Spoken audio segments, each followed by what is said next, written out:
Hey, you Knights! So, this is the last set of chapters for the Swan twins.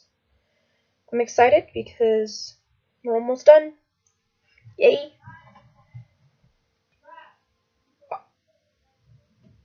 I already did it! Chapter 24, Because I Love You. Lily's point of view. Waiting for Superman to pick her up in his arms.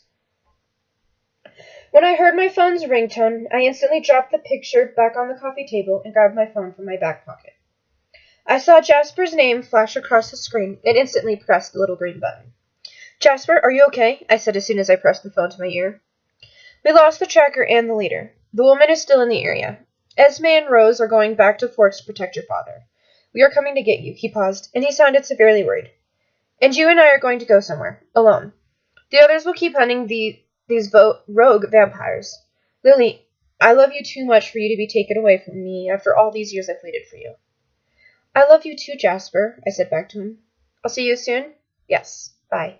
Stay safe, I said, and I heard the disconnecting sound on the other end saying he hung up. I brought my phone away from my ear and just held it in my hands. Lily? I turned towards where I heard my name being called, and I saw Bella standing in the bedroom's doorway. Me, Blake, and Alice are going to go check out. Okay, I'll be done in a minute, I said, and started to get my stuff together. Soon she left, and I kept packing up until my phone started to ring again. I looked down to the screen to see the word home. I pressed the phone to my ear when I answered. Hey, Mom, I'm glad you got one of my many voicemails. What are you doing home? Lily? Lily, where are you? She asked frantically.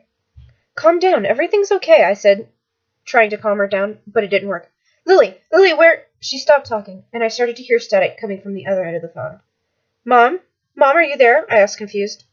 Then I heard it. Forks High School doesn't protect students' privacy very well. It was just easy for Victoria to find your former address. Oh, shit. Please, no. It's a nice house you have here. I was prepared to wait for you, but your mom came home after she received a very worried call from your dad. And it all worked quite well, James said, and I could actually hear the smirk on his face. Sick bastard. I can feel tears coming from my eyes, knowing he has my mom. Wait. I could hear her panicked voice on the other end. Don't touch her, don't, I begged him. You can still save her, he told me. I knew exactly what he wanted. He wants me to come after her. But you have to get away from your friends and that sister of yours. Where should I meet you? I asked him. How about your old gymnastics studio? Suddenly Alice's vision made sense. He went there to meet me. And I'll be able to tell if you don't come alone. Poor Mommy will pay for the price for that mistake. Then the line went dead. I always wanted to live in Forks with my dad, but I never knew my wants would lead me to my dad. But they also led me to Jasper, and I'm glad that I had the chance to meet him, even if our time together was short. It was worth it. I walked up to my old gymnastics building door. I reached out but paused, knowing I'm never going to be able to come out again. Finally, overcoming some of my fear, I gripped the door handle and swung it open. I slowly walked inside and looked around. It looked the same as it did the last time I saw it, almost 9 years ago. The walls were still painted an ugly gray and blue color. The high windows were still as dirty as ever. The blue floor mats were folded up, stacked up against a nearby wall. Lily, where are you? I heard my mother's frantic voice coming from the closet across the floor. Mom, I said, and started to run across the room where I heard my mother's scared voice coming from a closet. Mom! Once I was about to open the closet door, I heard her speak again, but it wasn't in a frantic voice like before. This time, it sounded more relieved and soft. There you are. What are you doing in there? I swung open the closet and saw a TV with what looked like me when I was 7 or 8. I opened it just in time for me to hear myself speak. Playing hide and seek with Bella. He tricked me. Then I heard an evil-sounding laugh. I quickly turned around to see James stalking towards me. Now, that's my favorite part, he said, and continued to stalk towards me. She's not even here, I said, and my voice was quivering and very shaky. He hummed to himself and pushed me against the wall, but kept his arm across my collarbone, holding me in place. Sorry. He began to laugh, and my breathing picked up to where it sounded like I was panting. Now, I would like to record our time together, he said, and backed away, but I stayed up against the wall. He held his hand up, holding a video camera that appeared out of nowhere. I took this from your house. Hope you don't mind. He plopped the side open. And action. I didn't say anything to where the only sound that I could hear was my frantic and uneven breathing. So he started speaking again. Aw, that would break the little Major's little heart. I knew he was talking about Jasper, and it made me so angry. It made me furious. I couldn't even describe how angry I felt. Jasper has nothing to do with this, I screamed at him, and stood away from the wall, but only to be pushed back against it. Oh, but he has everything to do with this. He was in the Southern Wars, correct? He asked, but I didn't answer him, so he went on. Well, did he ever tell you that he has a demon? What kind of a separate mind is what I would call it? They call him the Major, and he is a beast. So I decided that the Major hasn't made an appearance in a while, and what better way to do that than by killing his little love interest? Major? Separate mind? What? I don't need to be asking questions right now. I need to be trying to get away from this sicko. I got my arm in a good position, and in a quick motion, I punched James in the throat. I hit him so hard that I might have broken my wrist because of his cold, hard skin. But I didn't stop to think about it. I ducked under his arm and started to run towards the door, but I didn't get very far. Then James appeared right in front of me. In a quick motion, he wrapped his hand around my throat and threw me to where I was tumbling across the floor. I quit moving when my head banged hard up against the concrete wall. I could actually feel my head being split open. I didn't even scream or yell in pain because I knew it would satisfy him, and I didn't want that. So I sucked in the pain and dealt with it. I slowly brought my hand up to my head, and I brought it back down to see my hand covered in my blood. And I mean a lot of blood. Beautiful, James said, walking towards me with my old video camera in his hand. Then he squatted down to where he was close to my level and grabbed my wrist. I could see his eyes darken until his irises were completely black from hunger. He slowly brought down his head to where he was smelling the blood that covered my hand. Then I saw his mouth part open, and I could have sworn I saw fangs, and I knew that he knew what he was planning on doing. So I started to struggle against his strong grip on my wrist, but he was too strong for me to get loose. When he was about to sink his teeth into my skin was when he was jerked away from me. I quickly looked over and saw my knight in shining armor. Jasper, I whispered, and watched him look down to me, and I saw guilt, pain, sadness, and heartbreak. He blames himself. Then all of a sudden, he did something I did not expect him to do.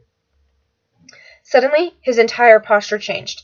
He stood with pride. His muscles were flexed. His eyes are what caught me. They were pitch black.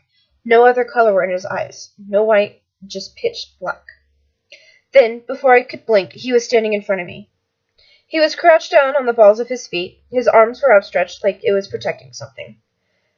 But the thing he was protecting wasn't a something. He was protecting a someone. Me. Jasper was snarling and hissing at James. I could see the rumble of Jasper's growls through his back muscles. And when I thought James was going to surrender, he didn't. Instead, he charged towards Jasper, but I could easily tell this was going to be an unfair fight. In a second, Jasper had James in a headlock, and without a moment's hesitation, he ripped James's head clean off his body with a sickening crack. It sounded like glass breaking into a million pieces. When Jasper looked down to the headless body of James, I could see he was breathing heavily, and he quickly grabbed a lighter out of his pocket and threw it on James's body to finish him off.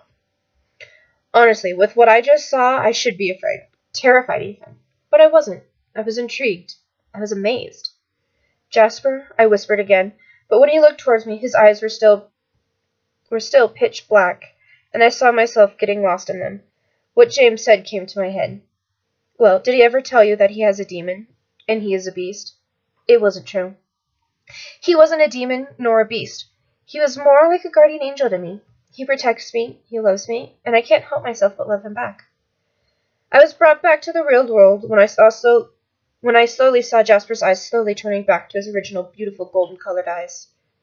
He looked like he was panicking really bad. Did he think I would be scared of him? You're not afraid, he spoke. It wasn't a question, but I could tell he was confused. No, I spoke, and I could feel my eyelids starting to droop. Why? He asked, and suddenly I felt myself being lifted off the ground into strong arms. And before I was consumed by darkness, I said my reason for not being afraid of him. Because I love you. Chapter 25. I want to live in Forks. Lily's point of view. Beep, beep, beep. That's all I could hear. Well, that and the sound of the thumping sound coming from my head. And it feels like someone is jackhammering my brain. I could feel myself start to open my eyes, even if I didn't want to. All I wanted was to continue sleeping, but I knew I had to face the world at some point. So finally, my eyes started to flutter open. White. Blinding white.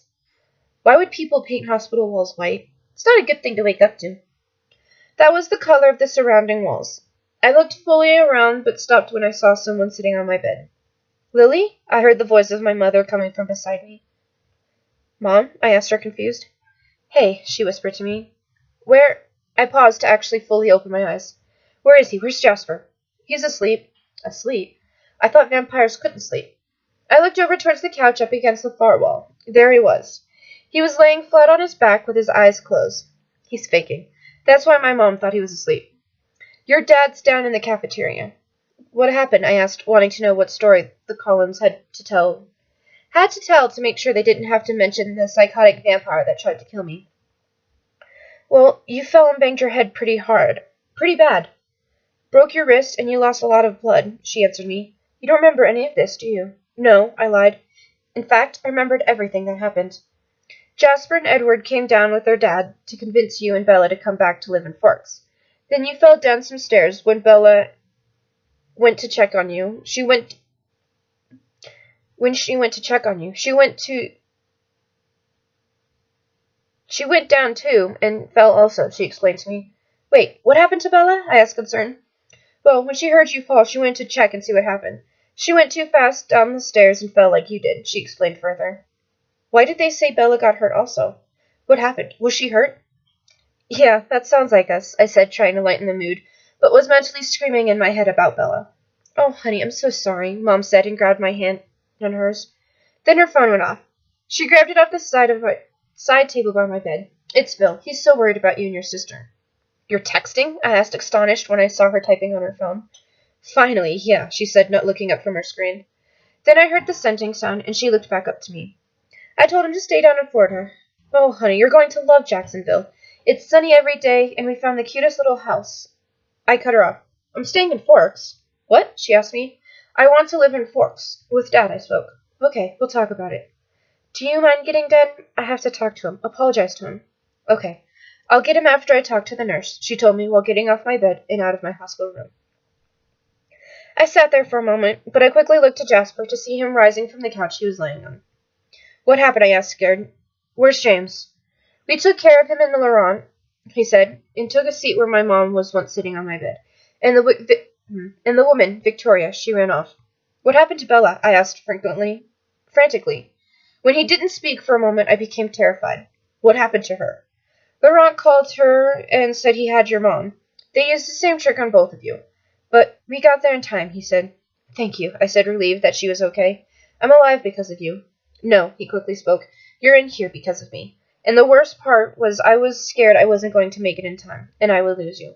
Hey, I whispered, and brought my hand up and placed it on Jasper's cheek, and rubbed my thumb under his eye. You're not going to lose me. But I cut him off. You're not losing me, I said to him. I promise you won't lose me anytime soon. But I am. You're going to Jacksonville now, so I can't hurt you anymore, he said, and grabbed my hand that was on his cheek and brought it down, and placed a small kiss on my palm. What? He wants me to leave? Leave Forks? Leave my dad? Leave the rest of the Collins? Leave him? What? I asked, afraid. No, I can't just go away. I can't just leave you. I know, he spoke in a low voice. We can't be apart. I probably sound like an overprotective girlfriend at the moment, but I don't care. I need you, Jasper. You can't leave me. Hey, he soothed and brushed few pieces of my fallen hair behind my ear. I'm not going anywhere. You can't say that kind of stuff. Not ever, I stuttered to him, because of my cracking voice. I could feel tears brimming at the corner of my eyes. I just now noticed that I had been crying a lot lately, but for good reason. Okay, he spoke, and leaned down beside me in the hospital bed after I made room for him. Once he laid down, I placed my head on his chest while he wrapped his arms around my waist. You should sleep, Jasper whispered to me, but I could barely hear him because I was already about to fall asleep. And then I was out like a light. Chapter 26, Prom. Lily's point of view. I smiled for the camera that was taking everyone's picture in front of the school before they went inside. Once I heard the click of the camera, Jasper started to walk inside with my arm looped through his. Once inside, I noticed one thing: dancing. I cannot dance to save my life. And it seems that everyone in this little town can, because that's what everyone was doing. It didn't matter if they were slow dancing or moving their bodies around like they were having some kind of seizure. I looked around and couldn't quite bring it all in. And honestly, I felt a little out of place. Parties and stuff like this aren't really my thing. I guess that's something me and Bella have in common. We hate parties and dancing. I think Jasper noticed I was uncomfortable because of the face I was making, or him being able to feel my emotions. You want to go outside? Please, I said. Jasper grabbed onto my hand and led me out of the school. Then he saw a little porch-like thingy with sparkly lights above it on the little roof. It wasn't far away from the school to where we couldn't hear the music, but far enough so it only sounded like it was in the background. Once we were under the sparkling lights, Jasper turned me around and grabbed my other hand and placed it on his shoulder. Then he placed his free hand around my waist. I can't dance, I blurted out, before we can even start to move to the light sound of the music. Well, he sighed, and he started to sway us a little, but not enough to where we were going around in circles. You are now, but not very well, I spoke the truth. We're just swaying. You're doing fine, he said, and brought me closer. He looked down at my dress before speaking again. You look beautiful. I couldn't help the blush that was starting to form on my cheeks. I looked down, and all I saw was my white, puffy dress that came down to a little above my knees. The dress had black lace on one side, and it looked like little flowers. I lifted my head back up so I could look into Jasper's golden eyes. Thank you. I sent him a smile, and I placed my head on his shoulder, and we continued to sway. I couldn't stop the same thought that had been plaguing my mind since the whole James thing from coming up and making me think about it all over again, even though I've made up my choice. When James almost turned me, it got me thinking, and it just made me certain about my decision. Should I tell him? Should I tell him I made up my mind? Do you have something you want to tell me? Jasper asked, and I lifted my head and gave him a confused look. I can sense the hesitation coming from you. Just tell me. I sighed and didn't speak for a few moments. After I gained enough courage, I spoke. I know what I want. I could tell he knew what I meant, and it seemed like he was about to argue with me. But before he could, I continued speaking. Alice told me and Bella that she saw us like you. Her visions are based on what people decide. He cut me off. I've decided, I quickly said to him. I want to be with you, forever. And if this is what it takes, then so be it. I want to be vampire. I want to be with you. He didn't speak for a few seconds. I can't live without you. Then don't let me go. Then don't let me get old and wrinkly while you stay young forever. I can't live without you in my life either, Jasper, I said to him. I pushed so many happy emotions to him to show that I'm serious about my decision. I want to be with Jasper.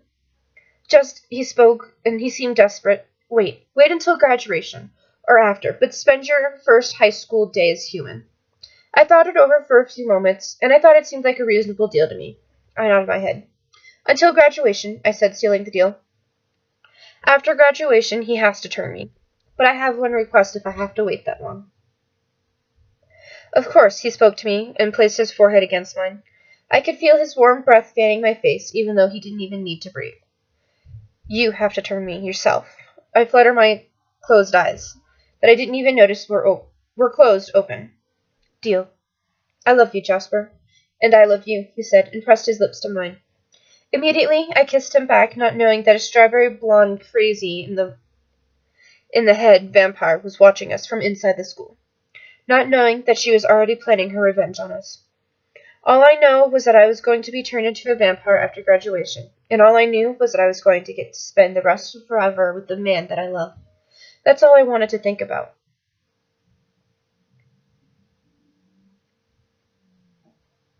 Alrighty. And that is the end of the Swan Twins. So it's another fanfiction down and done. Yeah. Alrighty. Peace out, knights.